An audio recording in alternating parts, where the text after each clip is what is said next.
அனைவருக்கும் வணக்கம். என்னுடைய பெயர் துர்கா. எனக்கு திருமணமாகி 5 ஆண்டுகள் ஆகிறது. என் கணவன் தற்போது வெளிநாட்டில் வேலை செய்து கொண்டிருக்கிறார். நாங்கள் இருவரும் காதலித்துதான் திருமணம் செய்து கொண்டோம். நாங்கள் இருவரும் வெவ்வேறு சமூகத்தைச் சேர்ந்தவர்கள் என்பதால் என் கணவரின் வீட்டில் இதற்கு கடுமையான எதிர்ப்பும் கிளம்பியது. இதனால் என் கணவன் அவருடைய பெற்றோரின் மீதுதான் என்னை திருமணம் செய்து கொண்டார். அதனால் அவருடைய பெற்றோர்கள் புறவினர்களும் என் கணவனுடன் பேசுவது இல்லை. நாங்கள் இருவரும் திருமணம் செய்து கொண்டு வெளியூருக்கு வந்து வாழ்ந்து வந்தோம். நாங்கள் வசிக்கும் இந்த பகுதியில் எங்களுக்கு சொந்தம் பந்தம் என யாரும் கிடையாது. நானும் என் கணவனும் மட்டும்தான். எனக்கு என் கணவன் துணை, நான் அவருக்கு துணை என வாழ்ந்து வந்தோம். நாங்கள் திருமணமான பொழுதில் ரொம்ப சந்தோஷமாக வாழ்ந்து வந்தோம். கொஞ்ச நாட்களிலேயே எனக்கு ஒரு அழகான ஆண் குழந்தையும் பிறந்தது. அதன் பிறகு திருமணமாகி 2 ஆண்டுகளில் நாங்கள் ரொம்ப கஷ்டப்பட்டோம். வருமானத்துக்கு ரொம்ப கஷ்டப்பட்டோம். அதனால் என் கணவன் நான் வெளிநாட்டுக்கு சென்று வேலை செய்கிறேன் என கூறினார். வேறு வழியின்றி நானும் அதற்கு சம்மதம் தெரிவித்தேன். அதேபோல நானும் வருமானம் தேவை என நானும் ஒரு இடத்தில் வேலைக்கு சென்று வந்தேன். திருமணமான 2 வருடங்களுக்குப் பிறகு என் கணவன் வெளிநாட்டுக்கு சென்று விட்டார். தற்போது எனக்கு திருமணமாகி 5 ஆண்டுகள் ஆகிறது. என் கணவனை பிரிந்து நான் 3 ஆண்டுகளாக வாழ்ந்து வந்தேன். இப்போது என் குழந்தைக்கு 5 வயது ஆகிவிட்டது.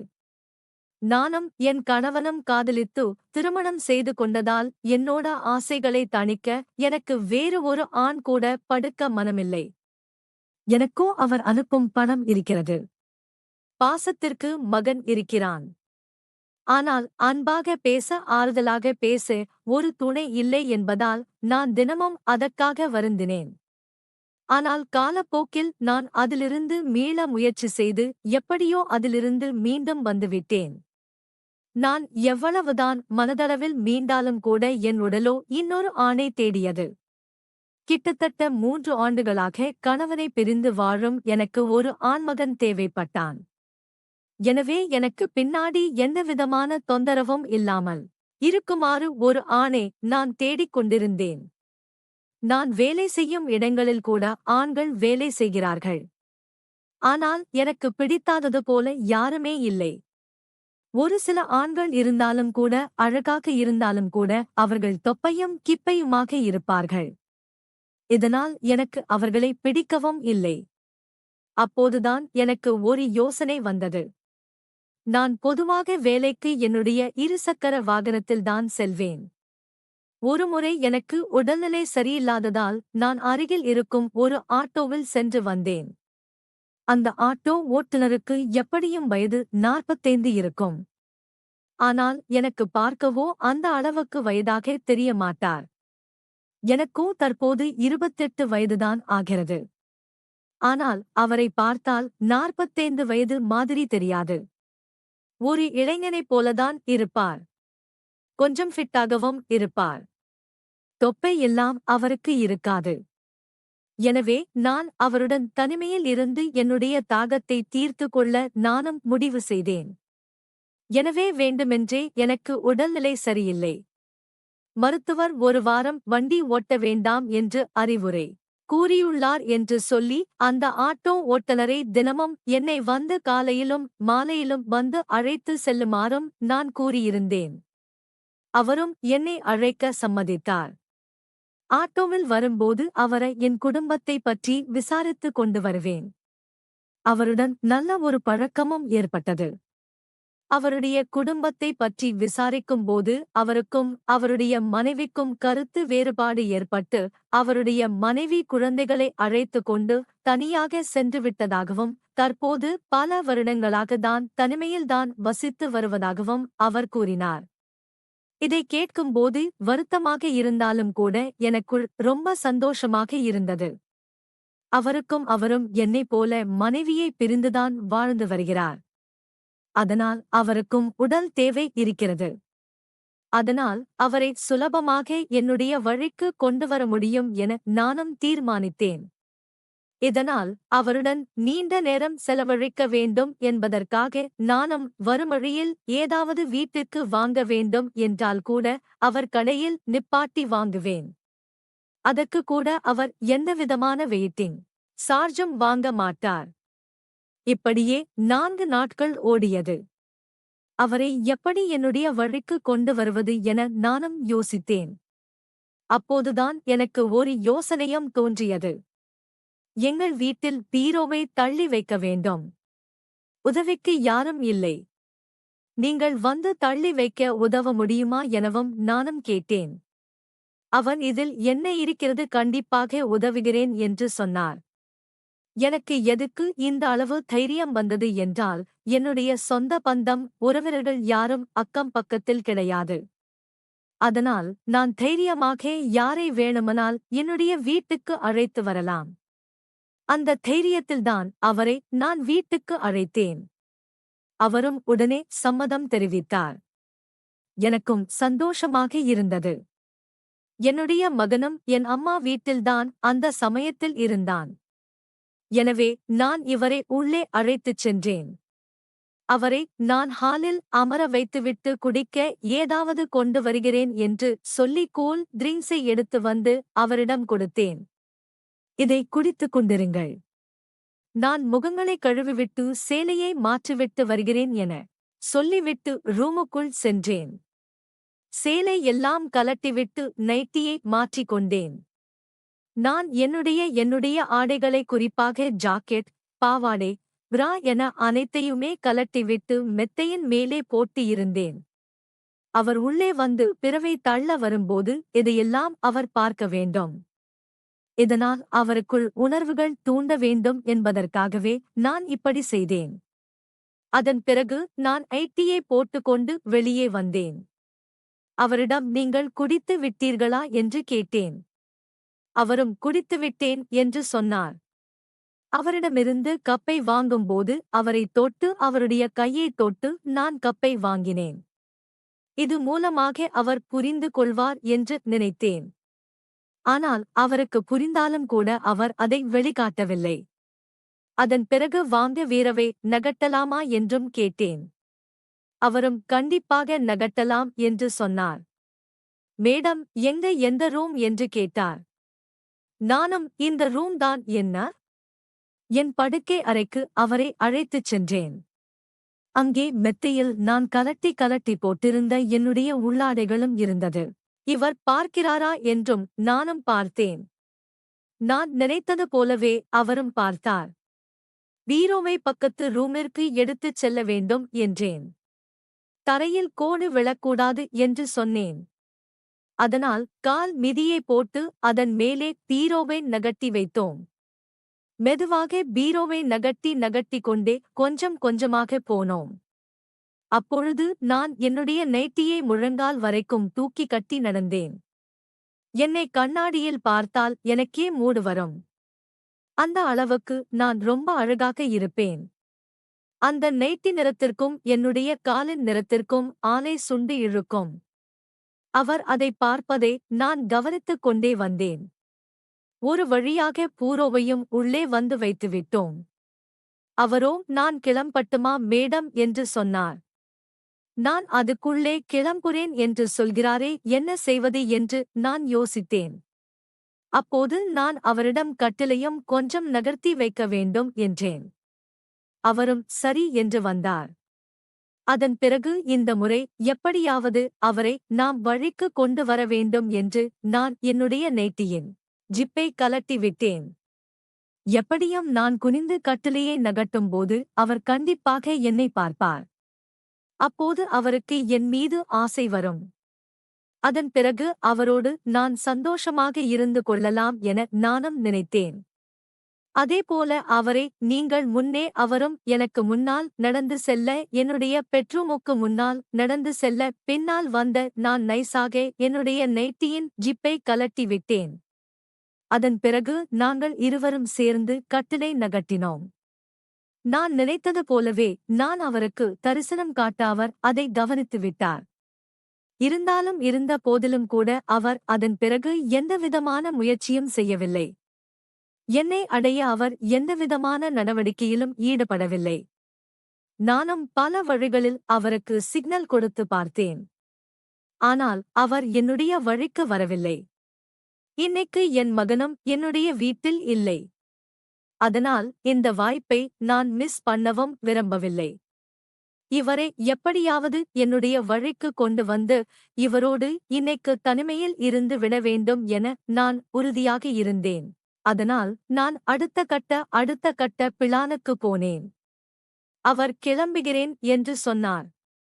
இன்னொரு உதவி செய்ய முடியுமா எனவும் நான் அவரிடம் கேட்டேன். சொல்லுங்க, என்ன உதவி என்று கேட்டார். பீரோவை நகட்டியதில் எனக்கு முதுகு பிடித்துவிட்டது. முதுகு வலிக்கிறது, லேசாக கொஞ்சம் அமுக்கி விட முடியுமா என்று சொன்னேன். நான் சொன்னதில் அவருக்கு தெளிவாக புரிந்துவிட்டது. அவரும் சரி என சம்மதம் தெரிவித்தார். நானும் குப்புறப்படுத்தி என் முதுகை நான் காண்பித்தேன். அவரும் அமுக்கினார். நான் கொஞ்ச நேரம் அமுக்க விட்டேன். அதன் பிறகு நான் நேராக திரும்பி படுத்துக்கொண்டு இங்கேயும் கொஞ்சம் அமுக்குங்க என்று சொன்னேன். உடனே அவர் சிரித்துவிட்டார். இப்போது அவருக்கு தெளிவாக புரிந்துவிட்டது. நீங்கள் என்னிடம் சொல்லி இருந்தால் நான் வந்தபோதே நான் ஆரம்பித்திருப்பேனே, இந்நேரம் எத்தனை ரவுண்டு முடித்திருப்பேன். இவ்வளவு நேரத்தை நீங்கள் வீணடித்து விட்டீர்களே என்று சொன்னார். நான் வெட்கத்திலும் சிரித்தேன். அவர் என்னை கட்டிப்பிடித்தார். நானும் அவரை கட்டிப்பிடித்தேன். அதன் பிறகு அவரும் நானும் சேர்ந்து எங்களுடைய வேலைகளை நாங்கள் ஆரம்பித்தோம். 3 வருடங்களுக்குப் பிறகு ஒரு ஆணின் கை என் உடலில் பட்டது. அன்று நான் நினைத்தது போலவே நான் அவரை அடைந்துவிட்டேன். அவரோடு நான் உல்லாசமாக இருந்தேன். அவரும் மனைவியை பிரிந்த இயக்கத்தில் இருந்ததால் அன்று நானும் அவரும் பலமுறை உல்லாசமாக இருந்தோம். அப்போது எனக்கு ஒரு விஷயம் தெளிவாக புரிந்தது. இவர் என் கணவனை விட திறமசாலி இந்த விஷயத்தில் என்பதையும் நான் புரிந்து கொண்டேன். முதல் முறை என்பதாலும் அவர் மனைவியை பிரிந்து பல நாட்கள் ஆனதால்தான் என்னுடன் இப்படி பல முறை தனிமையில் இருக்கிறார் என நினைத்துக் கொண்டேன். அதன் பிறகு எங்களுடைய தொடர்பும் தொடர்ந்தது. நான் அவரை அடிக்கடி என்னுடைய வீட்டுக்கு அழைத்து உல்லாசமாக இருக்க ஆரம்பித்தேன். அப்போதெல்லாம் அவர் அடிக்கடி என்னுடன் பலமுறை இருந்தார். அப்போதுதான் எனக்கு இன்னொரு விஷயமும் புரிந்தது. அவர் ஒரு நாள் மட்டும் என்னுடன் அப்படி இல்லை. அவர் எப்போதுமே இப்படித்தான் செய்வார் என்று புரிந்தது. அதன் பிறகு என்னுடைய உடல் தேவையும் அதிகரித்தது. நானும் அவரை அடிக்கடி என்னுடைய வீட்டுக்கு அழைத்து அவரோடு உல்லாசமாக இருக்க ஆரம்பித்தேன். இதே எனக்குள் பழக்கமாகிவிட்டது. என்னுடைய உடல் தேவையை நான் அவரிடமிருந்து பூர்த்தி செய்ய ஆரம்பித்தேன். நாட்கள் செல்ல செல்ல அவர் இல்லாமல் என்னால் இருக்க முடியாத சூழலும் ஏற்பட்டது. அவரும் மனைவியை பிரிந்து வாழ்ந்து வந்ததால் அவருக்கும் எந்தவிதமான பிரச்சனையும் இல்லை.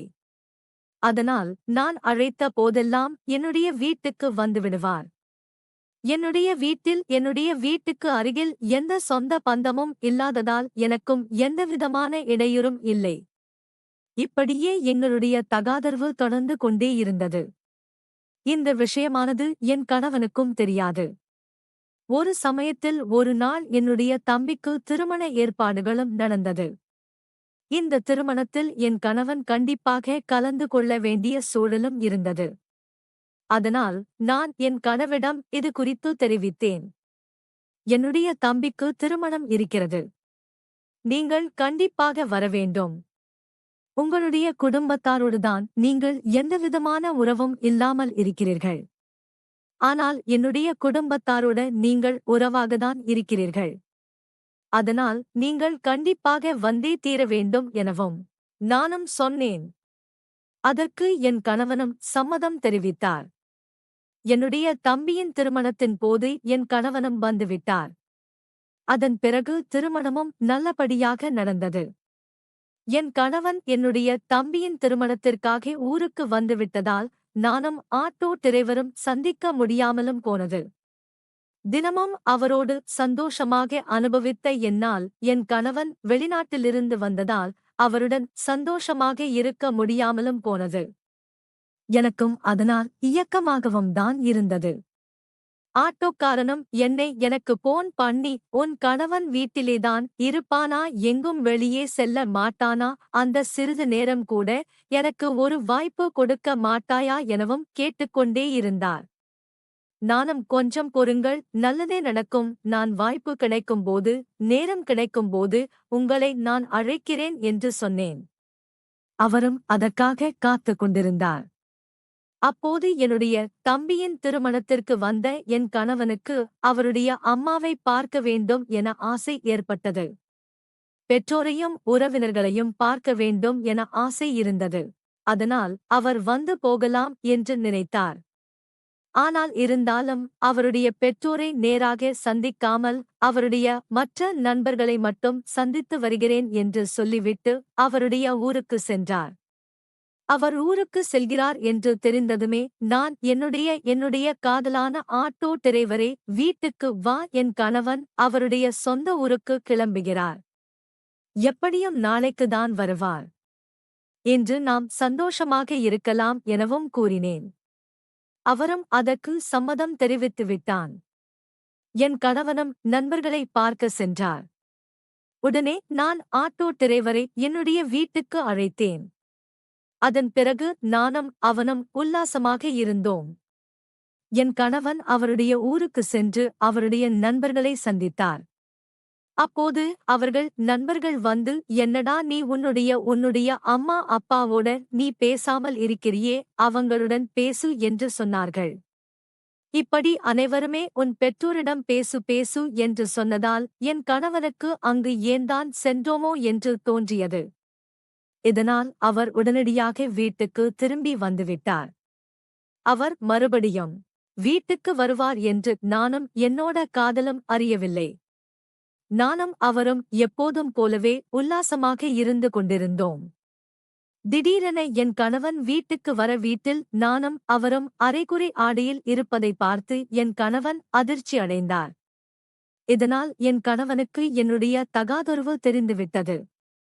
கோபமான என் கணவன் என்னையும் ஆட்டோ டிரைவரிடம் சராமாரியாக அடித்தார்.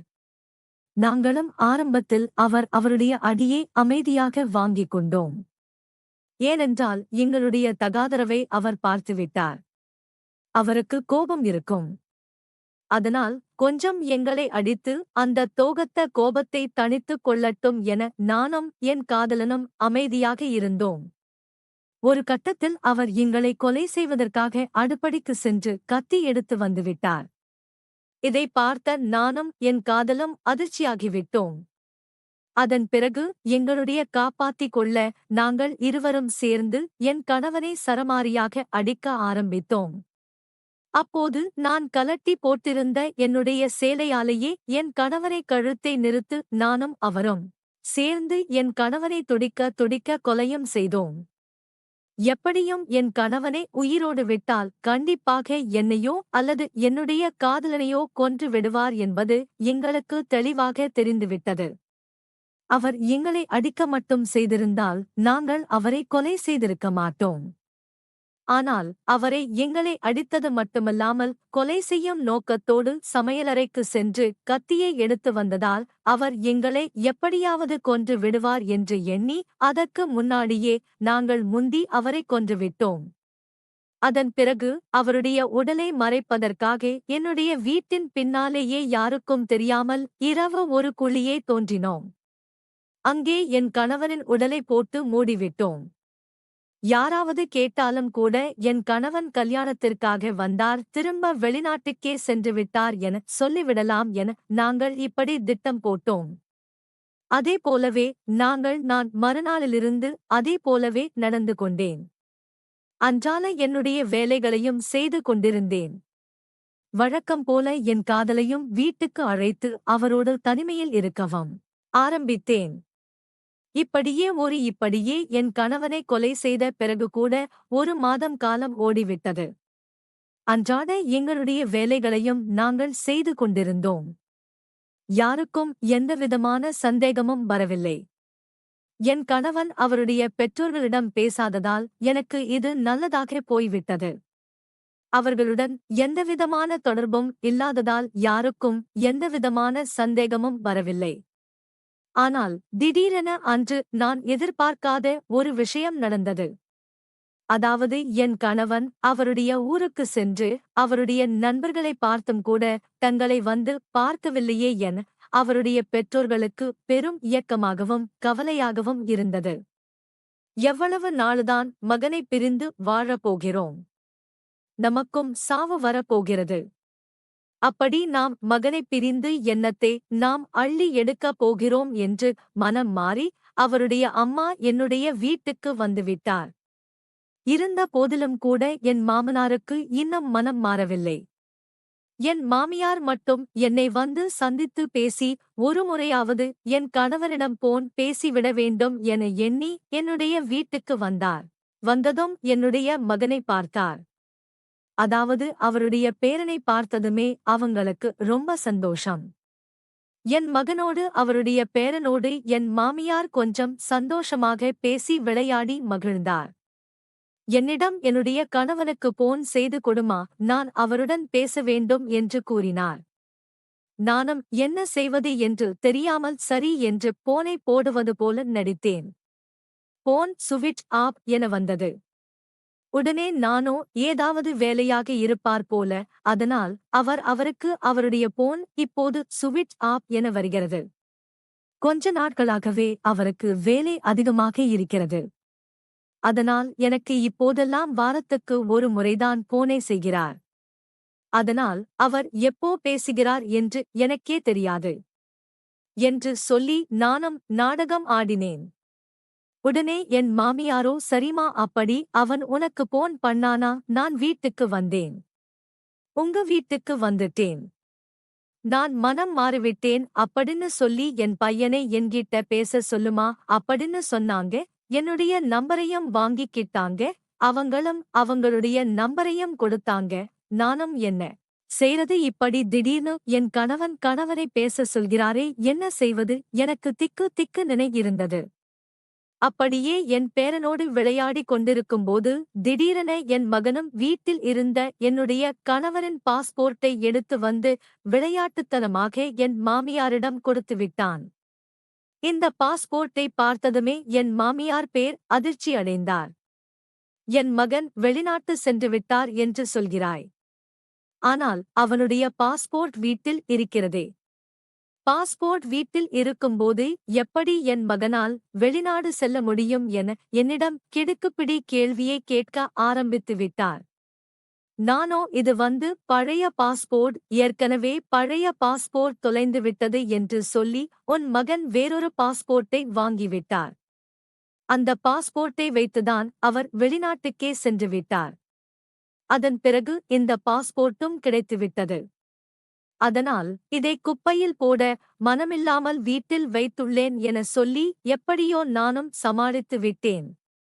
இருந்த போதிலும் என் மாமியாருக்கு என் மீது சந்தேகம் ஏற்பட்டது.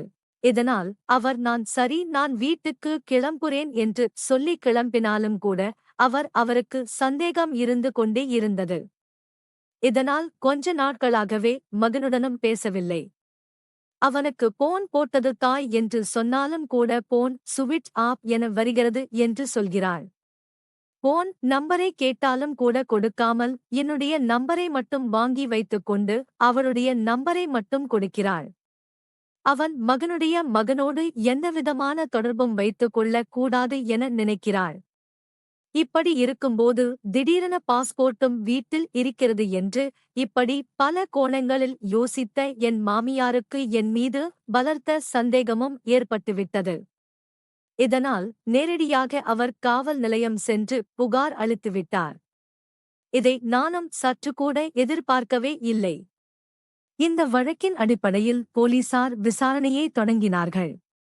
போலீசார் வந்து என்னுடைய வீட்டுக்கு வரவும் எனக்கு கை கால்கள் எல்லாம் நடுங்க ஆரம்பித்துவிட்டது. போலீசார் என்னுடன் கேள்வி மேல் கேள்வி கேட்டார்கள். அப்போது என் கணவரின் பாஸ்போர்ட்டையும் வாங்கினார்கள். அதை வைத்து சோதனை செய்து பார்த்தபோது என் கணவருக்கு டூப்ளிகேட்டாக இன்னொரு பாஸ்போர்ட் வாங்கவே இல்லை என்றும் அவர் வெளிநாட்டுக்கே செல்லவில்லை என்பதையும் போலீசார் கண்டுபிடித்தனர். அதன் பிறகு போலீசார் அவர்களின் பாணியில் என்னிடம் விசாரணை மேற்கொண்டார்கள். இதனால் பயந்து போன நான் வேறு வழியின்றி எவ்வளவு நாள்தான் இந்த உண்மையை மறைக்க முடியும் என்று சொல்லி என் கணவரை கொலை செய்ததை நான் ஒப்புக்கொண்டேன். இதை கேட்ட போலீசார்கள் அதிர்ச்சி அடைந்தனர். எப்படி நடந்தது? ஏன் கொலை செய்தீர் என்று கேட்டார்கள். அப்போதுதான் இந்த விஷயத்தை சொன்னேன். என் கணவனுக்கும் எனக்கும் திருமணமாகி 5 ஆண்டுகள் ஆகிவிட்டது. 3 ஆண்டுகளாக அவர் வெளிநாட்டில்தான் இருந்தார். அதனால் எனக்கும் உடல் தேவை இருந்தது. அந்த சமயத்தில்தான் எங்கள் பகுதியைச் சேர்ந்த ஆட்டோ ஓட்டுநருடன் எனக்கு பழக்கமும் ஏற்பட்டது. அவரும் மனைவியை பிரிந்துதான் வாழ்வதாக சொன்னார். அதனால் அவருக்கும் உடல் தேவை இருக்கும் என்பதை நான் புரிந்து கொண்டு அவரை என்னுடைய வலையில் வீழ்த்தி அவரை நான் என்னுடைய வீட்டுக்கு அடிக்கடி அழைத்து வந்து அவரோடு தனிமையில் இருந்தேன். இதுவே எனக்கு பழக்கமாகிவிட்டது. அவர் இல்லாமல் என்னால் இருக்க முடியாமலும் போய்விட்டது. அதனால் அவர் எனக்கு தினமும் தேவைப்பட்டார். என்னுடைய தம்பியின் கல்யாணத்துக்கு வீட்டுக்கு வந்த என் கணவன் கல்யாணம் முடித்து போகும்போதே என்னுடைய தகாத உறவையும் கண்டுபிடித்து விட்டார். இதனால் அவர் எங்களை கொலை செய்ய முயன்றார். அப்போது நானும் இவன் காதலனும் சேர்ந்து அவரை கொலை செய்துவிட்டு வீட்டின் பின்னாலேயே புதைத்து விட்டோம் என கூறினேன். இதை கேட்ட போலீசார்கள் அதிர்ச்சி அடைந்தனர். அதன் பிறகு நான் அளித்த வாக்கு மூலத்தின் அடிப்படையில் ஆட்டோ டிரைவரியான என் காதலனையும் போலீசார் கைது செய்தனர். அதன் பிறகு எங்கள் இருவரையும் அழைத்து சென்று நாங்கள் உதைத்த என் கணவரின் இடத்தையும் காட்ட சொன்னார்கள். உடனடியாக மருத்துவர்களும் வந்தார்கள். சம்பந்தப்பட்ட அதிகாரிகளும் வந்தார்கள். அனைவரும் முன்னாளியிலும் நாங்கள் காட்டிய இடத்தில் குழி தோண்டப்பட்டது. அங்கு என் கணவரின் உடலும் இருந்தது. கடுமையான துர்நாற்றமும் வீசியது. அந்த இடத்திலேயே வைத்து என் கணவரின் உடலானது பிரேத பசனையும் செய்யப்பட்டது. அதன் பிறகு மீண்டும் என்னுடைய கணவரின் உடலானது அங்கேயே அடக்கம் செய்யப்பட்டது. அதன் பிறகு போலீசார் எங்களை கைது செய்து நீதிமன்றத்தில் ஆஜர்படுத்தி தகுந்த ஆதாரங்களுடன் எங்களை சிறையிலும் அடைத்துவிட்டனர். தற்போது நானும் என்னுடைய காதலனும் சிறையில் கம்பி எண்ணிக் கொண்டிருக்கின்றோம். என் மகன் மட்டும் அந்த பாஸ்போர்ட்டை என் மாமியாரிடம் காட்டவில்லை என்றால் நாங்கள் கடைசி வரை எங்களுடைய தொடர்பை தொடர்ந்திருப்போம். என் மாமியாரிடமும் உங்கள் மகன் உங்களை ஏற்றுக்கொள்ளவில்லை. அவர் உங்களிடம் பேச விரும்பவில்லை என சொல்லி எப்படியாவது நாடகத்தை அரங்கேற்றி என் கணவனை கொலை செய்ததை நான் கடைசி வரை மறைத்திருப்பேன். ஆனால் இப்படி இந்த பாஸ்போர்ட்டால் நான் மாட்டிக்கொண்டு விட்டேன். என் கணவரின் பாஸ்போர்ட்டால் நாங்கள் இப்போது சிக்கி சிறையில் கம்பை எண்ணிக் கொண்டிருக்கின்றோம்.